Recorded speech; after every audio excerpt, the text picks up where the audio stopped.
Going to be interesting. All right, this name, Sports Authority Field, soon will be no more on the outside of the Broncos stadium. It took a year. There still isn't a new deal in place, but Denver's ready to move on. Denver 7's Jason Grenauer is live at Mile High Stadium. That's the name most of us prefer. Absolutely. When's all of this going to happen, Jason?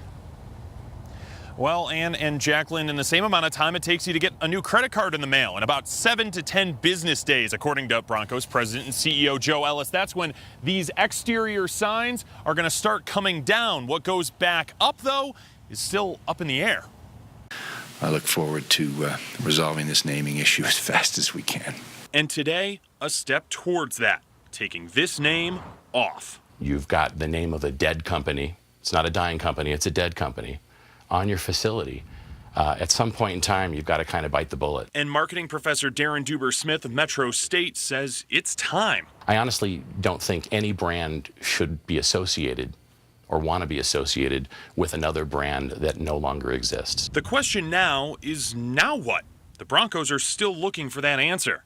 I suspect by the start of the season, we'll either have a placeholder name or a name on the building that involves a corporation supporting that name. I think somewhere between 9 and 11 million a year for 15 years is probably the neighborhood. Denver, as a city, is a growing market. The Broncos are historically good and popular. That's the good news for attracting a new name. The bad, there's too much inventory on the market now.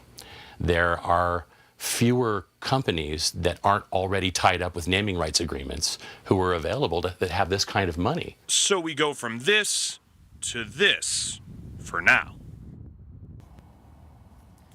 Now, I know a lot of you are wondering, why can't we just keep it Mile High Stadium forever? Well, there's a reason for that, and that's because the money that comes into the team from that naming rights deal, about $10 million a year, is how much it costs for upkeep of the stadium. And without that, the Broncos would have to find that money somewhere else, like raising ticket prices drastically, something that won't happen coming next year. The team announced today ticket prices are going to stay flat for the first time in 5 years, following a season where they only won 5 games.